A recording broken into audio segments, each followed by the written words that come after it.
People always question me like, but the LLC has Lakota people on their board. They're consultants or teachers. I think they just hired a Lakota deputy director. I always tell them, don't be shocked by that. This has been happening since we started having relations with non-Lakota people.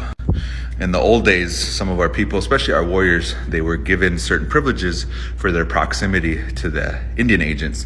They were promised houses, jobs, rations, etc., etc. But on the flip side of that, they had to sign treaties, they had to do the bidding of the agent, whatever. But I would also say that this conditioning of our own people has happened over a number of years, about 20 years with the Lakota Language Consortium.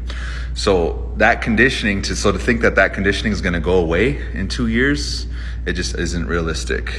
So I'm going to show you all of the press and all the things that Maya, the director, and Ulrich, the linguistic director, all the things that they've said and done, and all that they have put on us as Lakota people and our failures. Indigenous scholars call this Native American failure, these colonial tropes.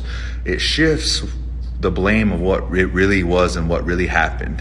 Settler colonial violence, boarding schools, killing, genocide, massacres, trying to strip us of our very identity, of our land, of our spirituality, and also our language.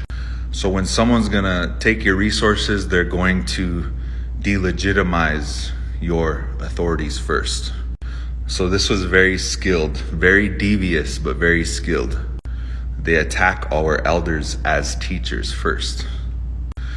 And so I'm gonna show you what Maya and Ulrich did and what they said, and then I'm gonna show you how eventually the younger generation and some of the older generation took on those tropes, and now how they say them back and how they view our speakers, our teachers, and us. So this is gonna take multiple parts, but from Dr. Tasha Hoff's paper, she's Lakota, Beyond Numbers, Colors, and Animals.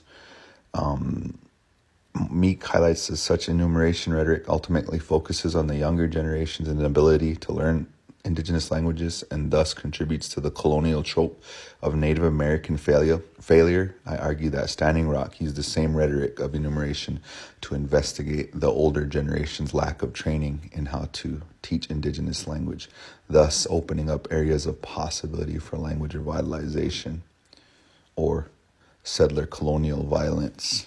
This is what the LLC exploited. Stay tuned for part 2.